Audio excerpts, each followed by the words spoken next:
In front of me, I have 100 years of toys, and we will be playing with every single one of them to see which generation had the most fun.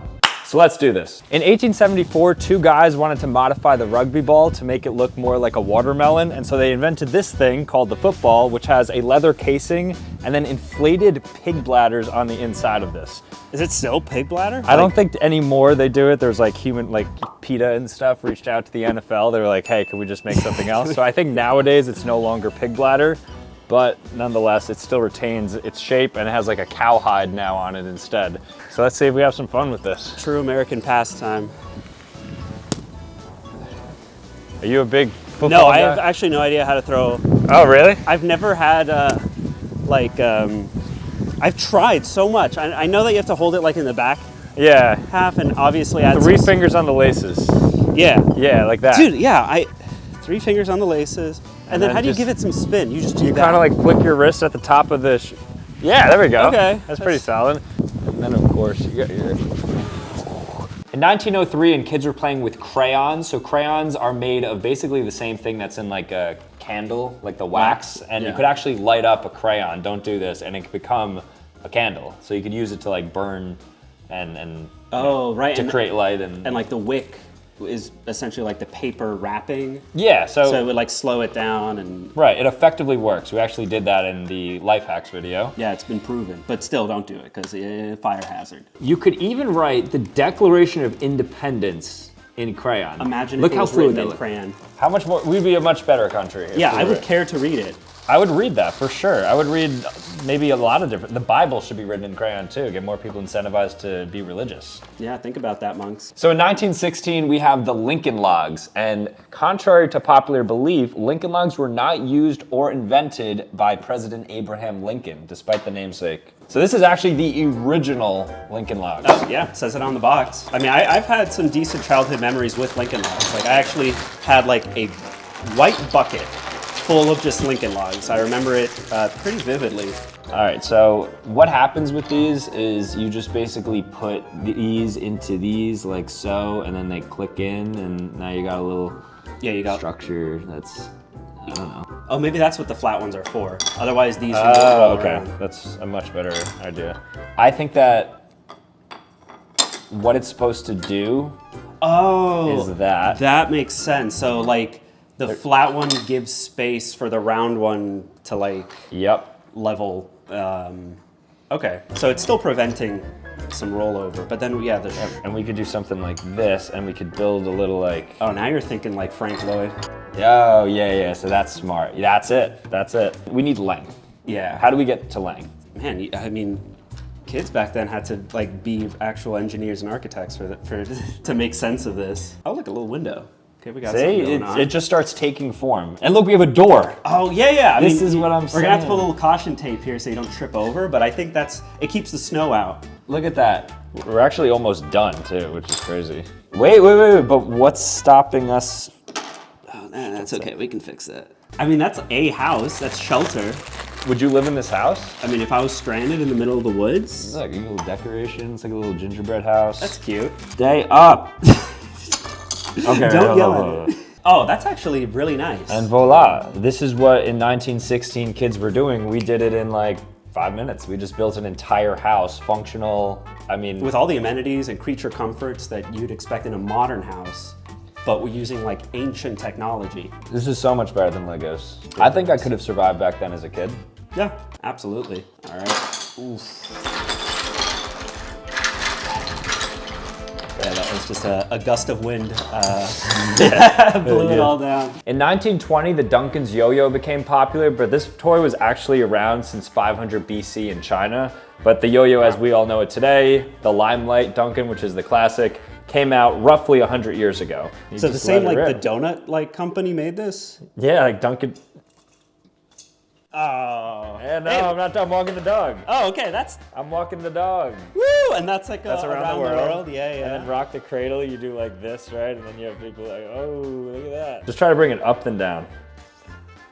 Wow, that's like some professional yo-yo. Oh, look, I mean, we got the light show and everything. Jeez. Yo-yo's not bad. I think they still hold some fun to this day. The very next year in 1921, the start of the Roaring Twenties, and we have the Raggedy Ann doll. So Raggedy Ann is actually based off of Raggedy Andy, which was a book. It was called the Raggedy Andy Stories, and then Raggedy Ann was basically what they turned it into a doll. I guess they didn't want like a guy doll. And so then this super creepy thing was brought to life, and girls played with this around the globe. And by globe, I mean the United States, because I doubt that they were playing with this outside of the US. Yeah, I think they would have thought this was like cursed in any other country, right? Oh, yeah, you gotta always kind of spring some life into it. Yeah, no, she's sturdy. So she's got, I mean, the hair is the string hair. So how do you play with dolls? How does it actually go? Because I think if you just have one doll, I get if you have two dolls, you like do this whole thing where they're talking to each other, but you can't even like, you know, brush her hair because she's raggedy. It's not like a Barbie doll where you could like accessorize her. Yeah, that's definitely like raggedy qualities. She kind of looks like Wendy. Oh, yeah, like, Wendy Williams. Yeah. I think it's less creepy than those like human-looking babies. Like there's something kind of uneasy about that, where it's like, this is more like playful, imaginary. But then when you have like those bald babies that you can like get, it's like hyper realistic. Yeah. I like the fact that this is a doll. Yeah, this is like definitely a kid's toy, not like a mother training toy kit. But we do need those too. You need to condition women to want. Let's actually, I feel like she belongs nice on the shelf here, so she'll chill out now the rest of the video. So in 1930, we had the introduction of stacking rings. Now this was mainly for babies and toddlers to teach them about balance and coordination skills, but a lot of kids ended up playing with it, and then they built out like really big sets of rings as well. So people like hibachi chefs even do this, like with the onion, how they stack it up. It all started here. Yep. This is it, the genesis. Oh, that's on easy mode. Okay, let's say who's a smarter baby. So let's time how long it takes for us to do it. So mix them up so I can't look, or I'll close my eyes. And then you tell me when I can open them. Just have them like in front of me just so I could like easily start. Yeah. I'll give you that. All right. And then when you say go, I open my eyes, okay? Yeah. And then when I say stop, click stop. All right, go. You took one. Oh no, I'm done. No, yeah, that works. Wait, you didn't even stop it. Oh. Wait, there's only 5? You took one. I knew you took one. You sabotaged me. The fact I recognized it, I was operating on such a high plane. All right. You don't even get an attempt now because you cheated. You're like Barry Bonds. You're done. My goof there. Oh, look at Now, in the 1930s, Play-Doh was technically invented as a wallpaper cleaner. So it wasn't actually a free-form play modeling compound until 1956, when they ultimately found out another use for it and then filed a patent for what we now know as Play-Doh. So let's make like the American flag with Play-Doh. All right. Red and blue. Good idea. Ooh, it smells good, by the way. Yeah, no, it's an iconic smell. Oh my. I low-key want to bite this. I know I shouldn't because I don't want to get demonetized, but... Get a close-up. Red, white, and blue. So this guy's all America. Oh, how about his buttons? Let's make yellow like the stars. Yeah, okay. Yeah. We are playing with dough. We're giving him life. Oh, let me give him a little amputation. And voila. There we go. And this look good. With Play-Doh, we just made an American.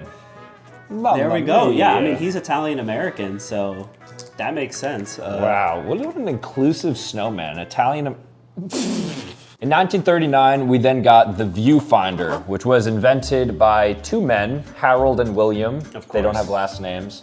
And the reels basically offer like scenic attractions and experiences. So you put in one of these reels into here, and then you can keep flipping it and see stuff. Nowadays, they have VR and AR enabled like viewfinders, so it's leveled up a bit, but this is the original one. A rover. Oh my gosh, I see Neil Armstrong.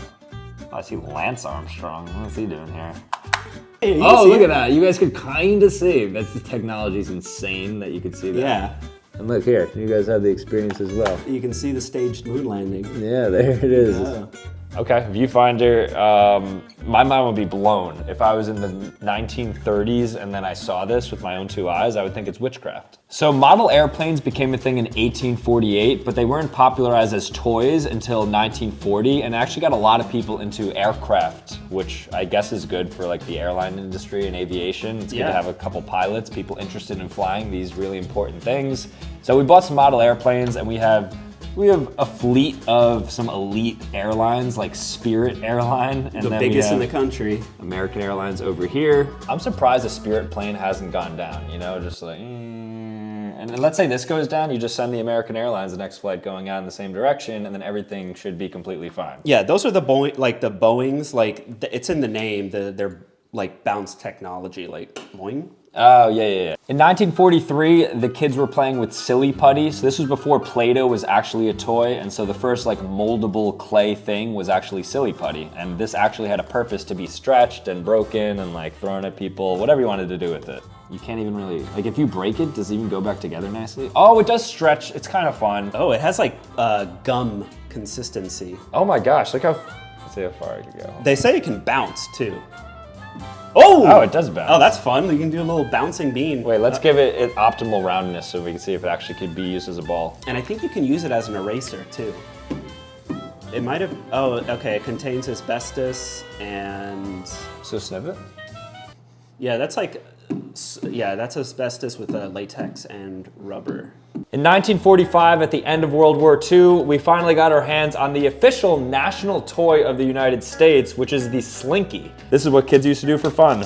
But I mean, and nothing beats putting a Slinky down the stairs. Yeah, if you got stairs, all you want to do is just that. I don't know if these stairs are too... You have to like give it a jump start, like kind of fling it. All right, so give it a go. Let's see how this goes. Yeah, you have to basically teach it where you want it to go, what you want it to do. It's like a dog. Okay. So you gotta. So walk it, baby.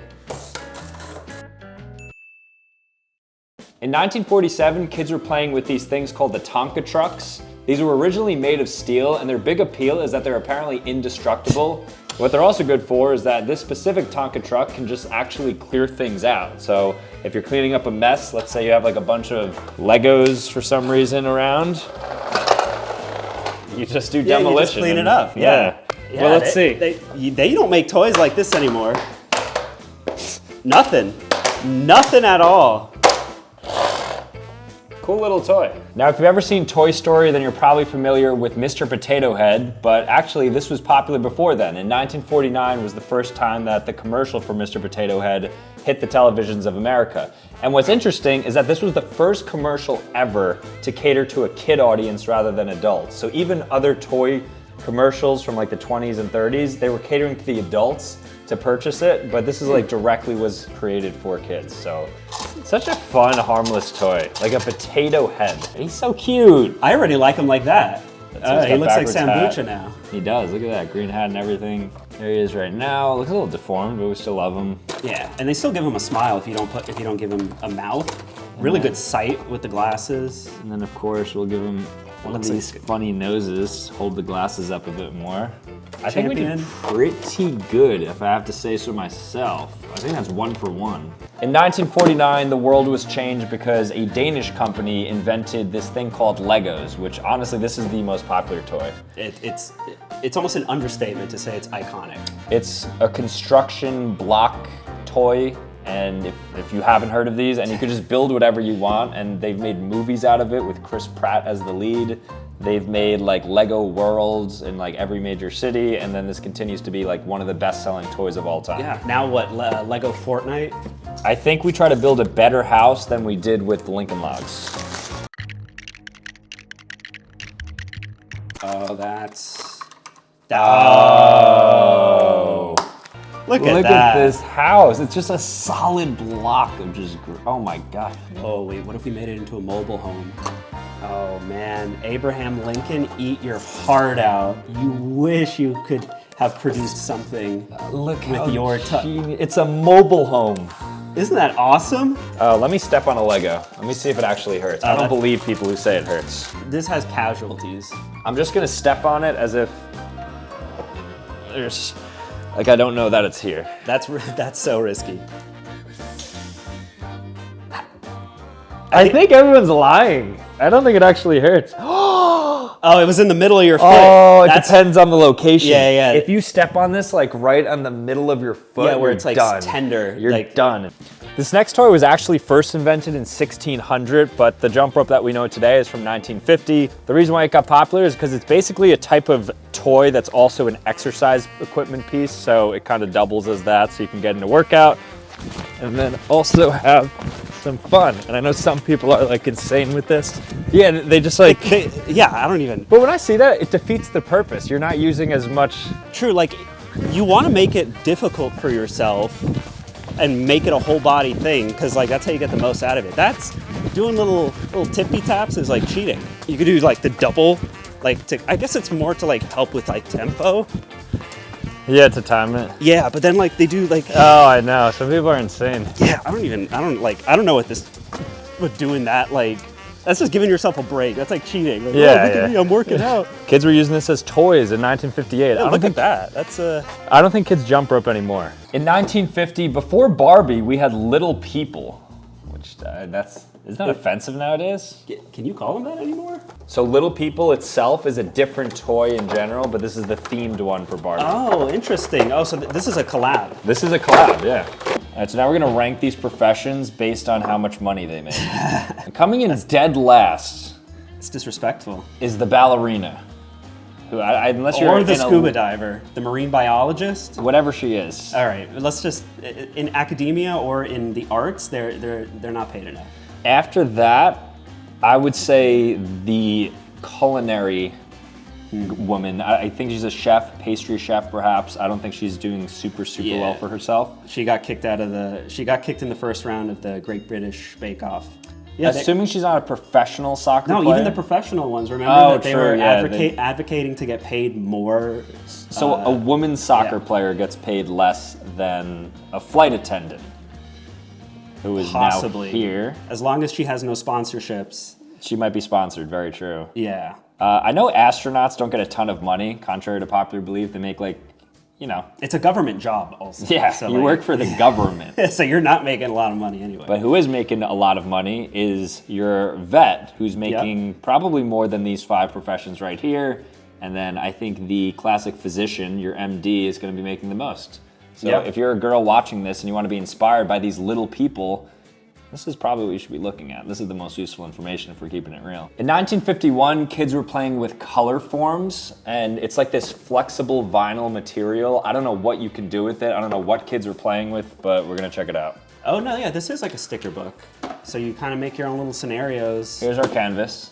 A lot of stickers. Got, what is this? French fries, a big stick of butter, All right. devious. You gotta have a person, all right? So we have our farmer, Joe and Joanne. So here's, I don't know, Joe has liver failure because Joe is yellow. And we can't forget the little kid, Joe Jr. This is for Joanne because this was her nickname in college.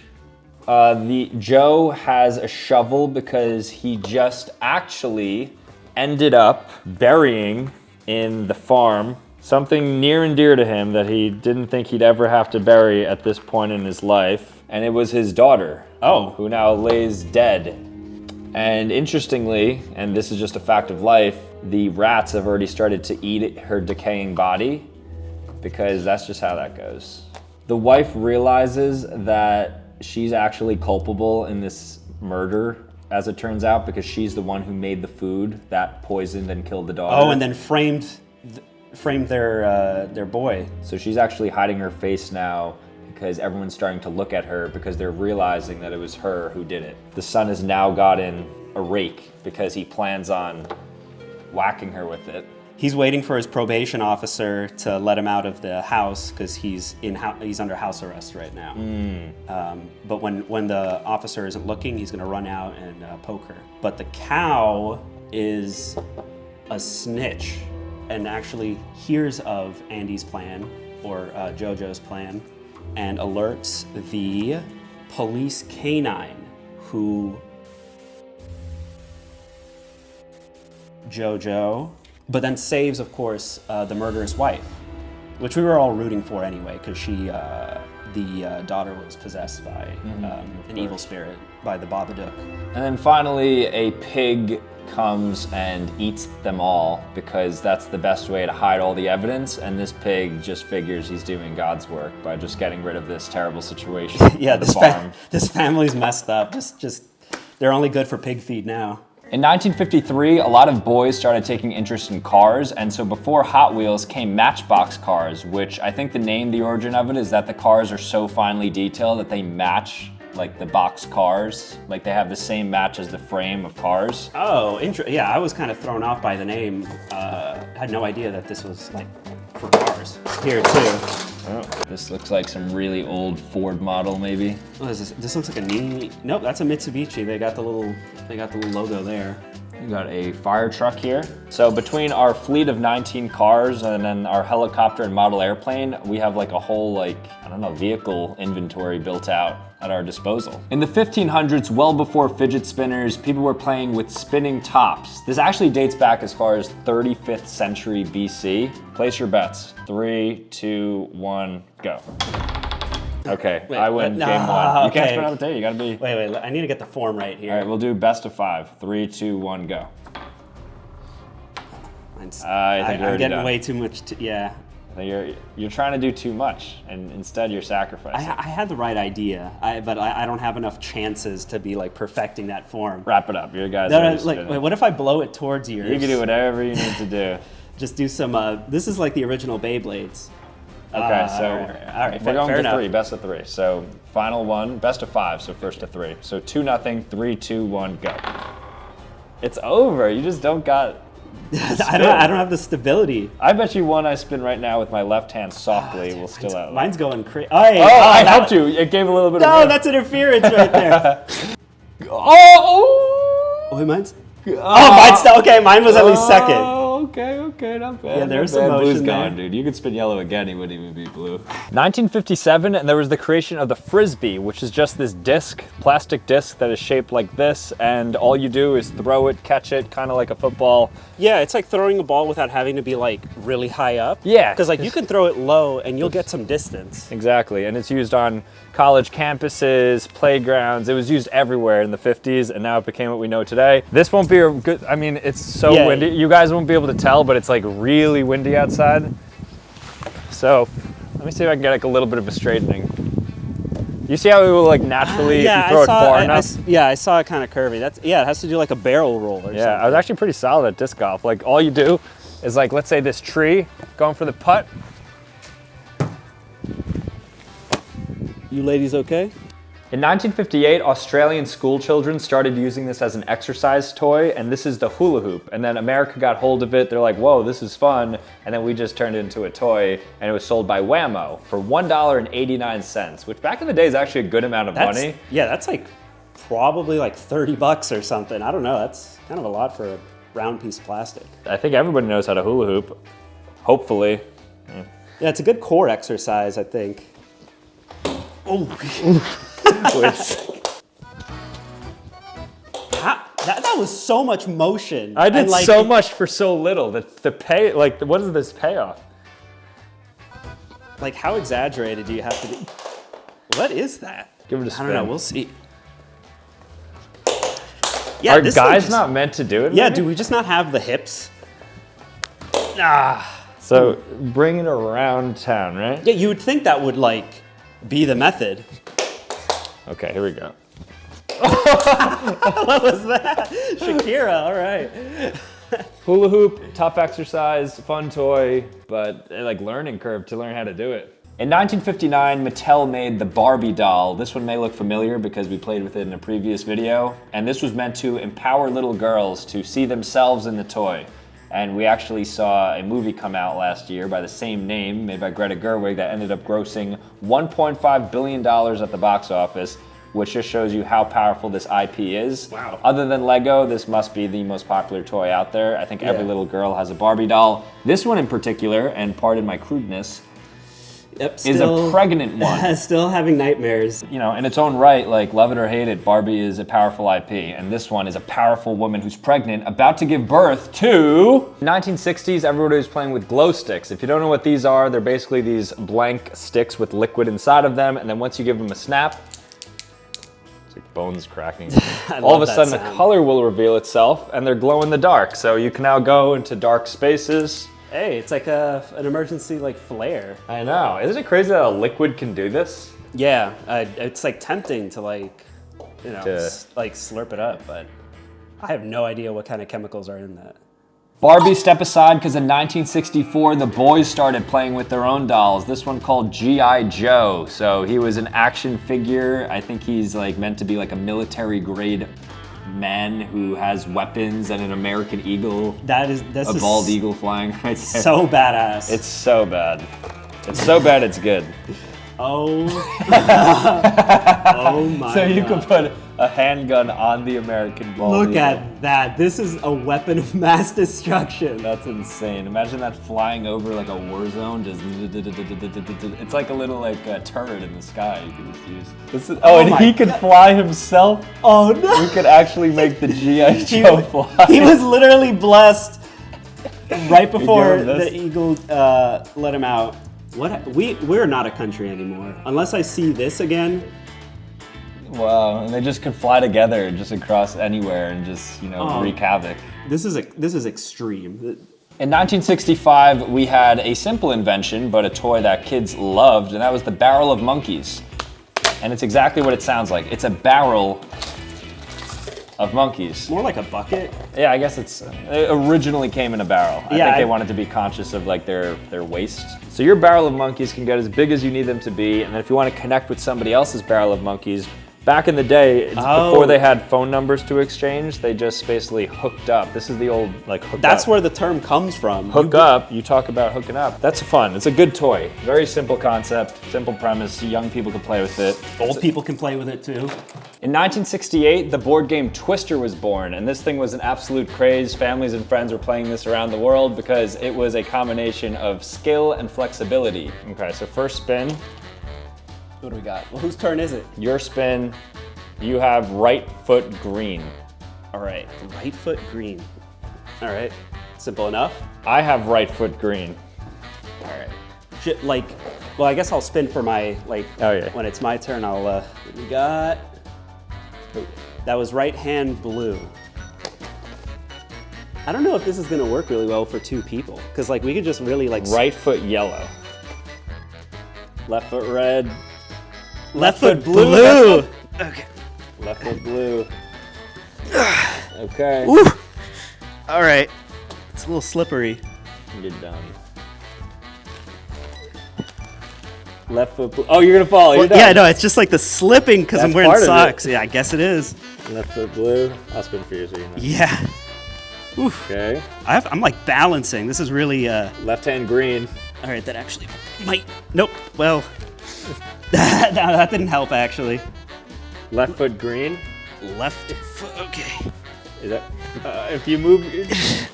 Oh, he's done. So 10 years after Matchbox cars, we got ourselves Hot Wheels in 1968. I think just from the look of it, Matchbox cars are actually better than Hot Wheels. They felt a little more substantial. Yeah, it's a little cheap. These are a little cheap. a little rinky-dinky. I guess they're fine. 10 years later, you couldn't innovate a bit more. I like the cars that when you wind them up and then they go. Oh yeah, they should.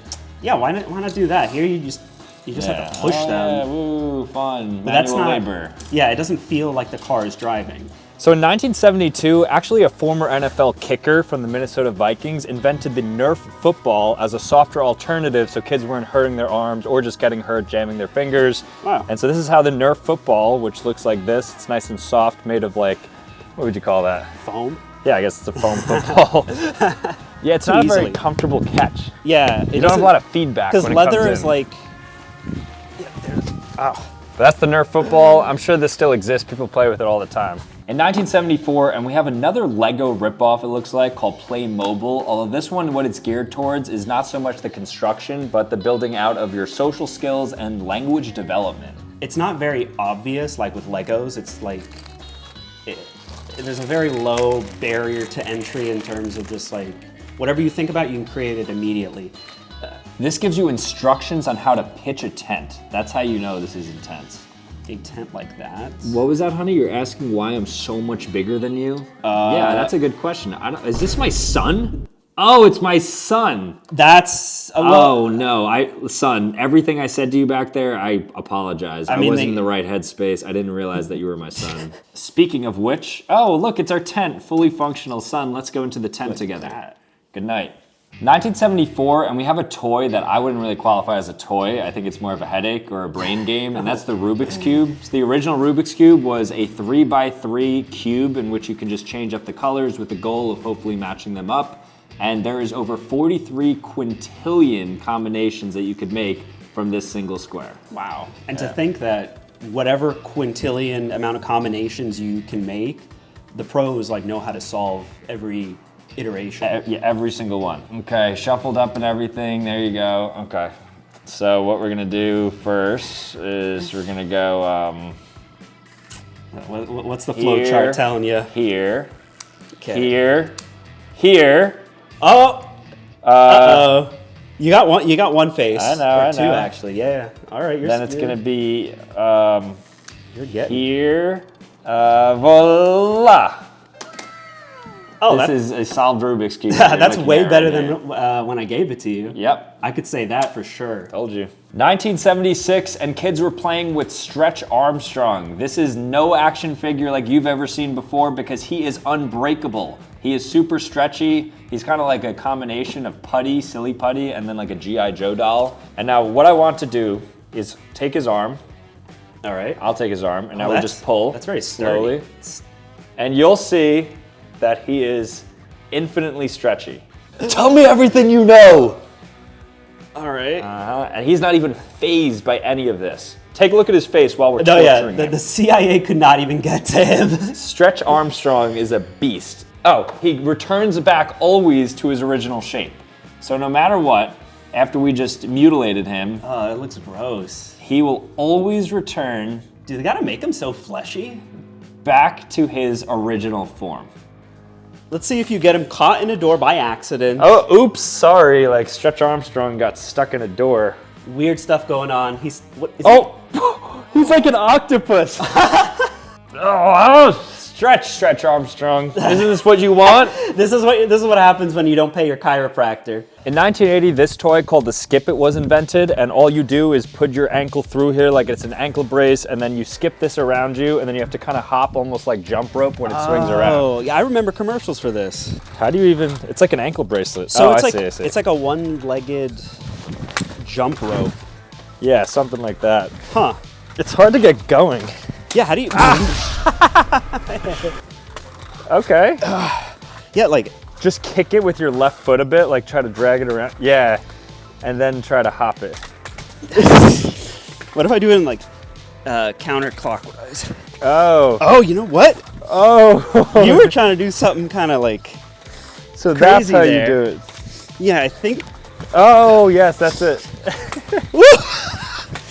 What? Are you having fun? Kinda. 1984, and we have the now Michael Bay franchised toy Transformers. And the whole purpose of these is they transform back and forth between cars and robots. I think this one might be Bumblebee. Does that sound right? Yeah, that's Bumblebee, but not in. What car was he? Oh, wait, that was quick. Hold on, wait. All right, so you're driving along, everything is cool, and then all of a sudden there is a like apocalyptic attack or something, and you need to become a robot. Instantly, bam. Boom.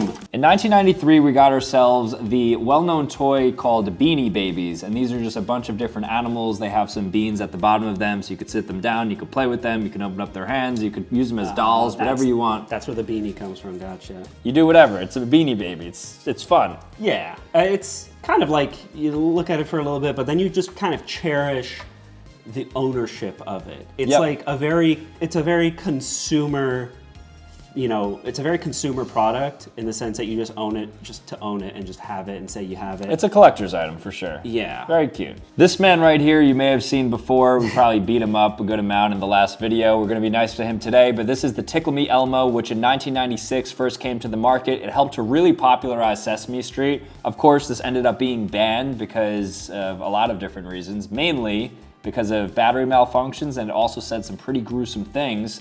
I actually got it to work this time, so we could listen to what Tickle Me Elmo says that makes him so unbelievably bad. Yeah, we slapped some sense into him, so now he's cooperating. Speak! It's voice activated, right? Hello, Elmo. Oh, Hey. now you don't want to talk. No, He was talking overnight. I was listening. No, literally at 3 a.m. it started speaking. I'm not kidding. Speak! And now it's a little camera shy, huh? How convenient. Oh yeah, now you, huh? What's up with you now? He's got a ton of switches. Oh yeah, what? Can you pick Elmo up? Elmo! Hello?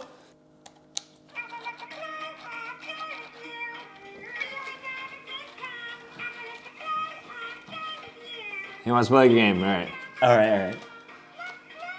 Okay, let's do it. There's one bullet in the chamber. In 1996, people got their hands on this Japanese toy called Tamagotchi, which was a digital pet that you could basically take care of. And it appealed to human nature because they wanted to nurture something that they didn't actually have stake in, like a pet. And so this is a digital pet. And this was my first exposure to video games, honestly. In 1996, before I guess I wasn't born at this point, but I feel like I saw a Tamagotchi before I saw like a console. And there, a cute little jingle. Okay, so there's the main screen. Okay. You'll see that you can set the time, so you can actually have it programmed so that you have to remember to feed it, for instance.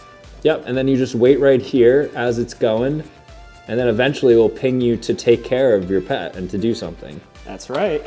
So if yours dies, does it like respawn? So if yours dies, it actually explodes.